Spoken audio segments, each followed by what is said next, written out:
মাদকের প্রতি আসক্ত, যারা জুয়ার প্রতি আসক্ত, তাদের মাধ্যমে সমাজের মধ্যে সবচাইতে বিশৃঙ্খলা তৈরি হয়, সবচাইতে ঝগড়া বিবাদ সৃষ্টি হয়, সমাজের মানুষের তাদের প্রতি ঘৃণা তৈরি হয়, পরস্পরের সম্পর্ক দূরত্ব হয়।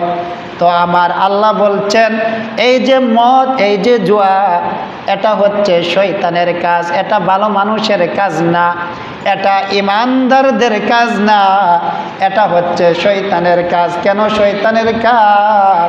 কারণ শয়তান চাই তোমার ভাই থেকে আলাদা করে ফেলতে।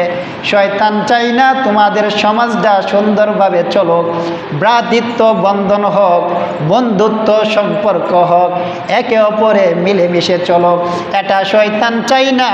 এই জন্য শয়তান তোমাদেরকে মাদকের প্রতি আসক্ত করায়, এই জন্য শয়তান তোমাদেরকে জুয়ার প্রতি আসক্ত করায়। যদি মাদক আর জুয়ার মধ্যে তোমাদেরকে লিপিবদ্ধ করতে পারে, তাহলে যুব সমাজটাকে, এই সমাজটাকে একটা বিশৃঙ্খলা তৈরি করতে পারবে, পরস্পর শত্রুতা তৈরি করতে পারবে, পরস্পর বিভেদ তৈরি করতে পারবে। আমার আল্লাহ বলেন শুধু তাই নয়, এ মদ তোমাদেরকে আল্লাহ স্মরণ থেকে বিরত রাখে। এই মদ পান করলে শুধু আল্লাহ স্মরণ থেকে নয়, আমার আল্লাহ বলেন ওয়া আনিস সালাতি ফাহাল আনতুম মুনতাহুন। যারা মাদকাসক্ত তাদেরকে বিশেষ করে শয়তান নামাজ থেকে বিরত রাখে।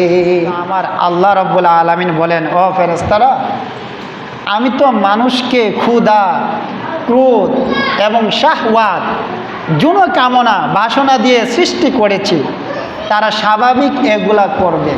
ফেরেশতারা বলে, যদি আমাদেরকে 3টা গুণ দিয়ে সৃষ্টি করতেন তাহলে আমরা এই কাজগুলা করতাম না।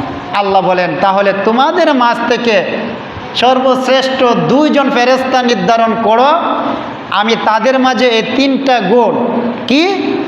ক্রোধ, ক্ষুধা, শাহওয়াত। শাহওয়াত মানে হচ্ছে যৌন কামনা, যৌন বাসনা দিয়ে তাদেরকে দুনিয়াতে পাঠাবো পরীক্ষা করার জন্য।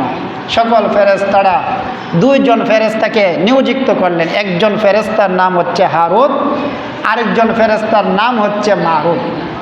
এই 2 জন ফেরেশতাদেরকে নিয়োজিত করলেন। আল্লাহ রাব্বুল আলামিন হারুত এবং মারুতকে দুনিয়ার মধ্যে বাবেল শহর নামক স্থানে পাঠাইলেন। তারা দুনিয়ায় এসে ন্যায় বিচার করতে লাগলেন। ন্যায় বিচার করার কারণে লোকেরা তাদের প্রতি বিশ্বস্ত হলেন। তারা দিনের বেলা ন্যায় বিচার করতেন, আর রাতের বেলা হলে ইসমে আজমের মাধ্যমে আকাশে চলে যাইতেন। এভাবে যখন তাদের গ্রহণযোগ্যতা দিন দিন পৃথিবীর জমিনে বাড়তে শুরু করে দিল, এক পর্যায়ে একজন জোহরা নামক সুন্দরী মহিলা আসলো তার স্বামীর বিচার নিয়ে। এই সুন্দরী মহিলাকে দেখে হারুত এবং মারুত 2 জন ফেরেশতার ভালো লেগে যায়। মহিলাকে প্রস্তাব দিলেন বিয়ে করার জন্য। ওই মহিলা তাদের প্রস্তাবে রাজি হয়ে 3টা শর্ত জুড়ে দিলেন, যদি এই 3 শর্তে রাজি থাকো তাহলে আমি তোমাদের সাথে বিবাহ করতে রাজি। মহিলা বলেন, আমি যে দেবতার পূজা করি সেই দেবতার পূজা করবা, নতুবা আমার স্বামীকে হত্যা করবা, নতুবা তোমরা মদ পান করবা। তারা তো ফেরেশতা, না, দেবতার পূজা করা যাবে, মানুষ হত্যা, বিনা কারণে মানুষ হত্যা করা যাবে না, মদ পান করা যাবে না। যখন বলল যে যদি এই শর্ত পূরণ না করতে পারো তাহলে আমি তোমাদের প্রস্তাবে রাজি না। এখন ফেরেশতাদেরকে তো আল্লাহ 3টা জিনিস দিয়া পাঠাইছে, ক্রোধ এবং শাহওয়াত, যৌন বাসনা কামনা দিয়ে তো দুনিয়াতে পাঠাইছে। এক পর্যায়ে মহিলার প্রস্তাবে রাজি হইয়া তারা মদ পান করল। যখন মদ পান করলো তখন তো আর স্বাভাবিক বিবেক আর কাজ করে না। তখন মদ পান করার ফলে, মহিলার মদ পান করার পরে ওই 2 জন হারুত এবং মারুত ফেরেশতা মদ পান করার ফলে ওই মহিলা জোহরা নামক মহিলার স্বামীকে হত্যা করেছে এবং তার ধর্মের দেব দেবীর পূজা পর্যন্ত করেছে। বলুন না নাউযুবিল্লাহ। তার কারণটা কি? কারণ মদ যখন মানুষ পান করে তখন মানুষের আর বিবেক আর কাজ করে না, জ্ঞান শূন্য হয়ে যায়, বিবেক বিকৃত হয়ে যায়। আল্লাহর হাবিব সাল্লাল্লাহু আলাইহি ওয়াসাল্লাম বলেছেন, আল্লাহ রব্বুল আলামিন মদ এবং মদ পানকারী, মদ পান করানাওয়ালা, মদ ক্রেতা, মদ বিক্রেতা, মদ প্রস্তুতকারী, মদ প্রস্তুতের ব্যবস্থাকারী, মদ বহনকারী এবং যার নিকট মদ বহন করা হয়, ওই সকল শ্রেণীর মানুষদের উপর আমার আল্লাহ লানত অভিশাপ করেছেন। বলুন না নাউযুবিল্লাহ।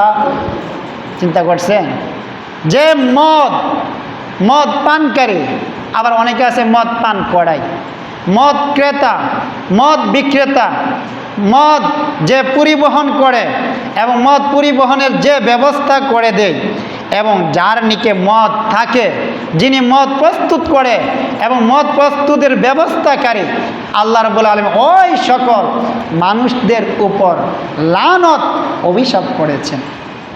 শুধু তাই নয় আমার ভাইয়েরা, আমার বন্ধুরা, আমার আল্লাহর হাবিব রাহমাতুল লিল আলামিন বলেন, عن ابن عباس رضي الله تعالى عنه عن رسول الله صلى الله عليه وسلم من كان يؤمن بالله واليوم الآخر فلا يشرب الخمر। আল্লাহর হাবিব বলেন, যে ব্যক্তি আল্লাহ এবং তার পরকালকে বিশ্বাস করে সে কখনো মদ পান করতে পারে না। তার মানে যারা মদ পান করে তাদের অন্তরে বিশ্বাসটা কতটুকু? আল্লাহর হাবিব বলেন, যারা আল্লাহ এবং পরকালকে বিশ্বাস করে সে কখনো মদ পান করতে পারে না। শুধু তাই নয়, আল্লাহর হাবিব বলেন, মান কানা ইউমিনু বিল্লাহি ওয়াল ইয়াউমিল আখির ফালা ইয়াজলিসু আলা মাইদাতি ইউশরাবু আলাইহাল খামর। যে ব্যক্তি আল্লাহ এবং আখিরাতকে বিশ্বাস করে সে মদ পান করবে তো দূরের কথা, যে টেবিলের মধ্যে মদ রাখা হয় সে টেবিলের মধ্যে কোনো ইমানদার বসতে পারে না।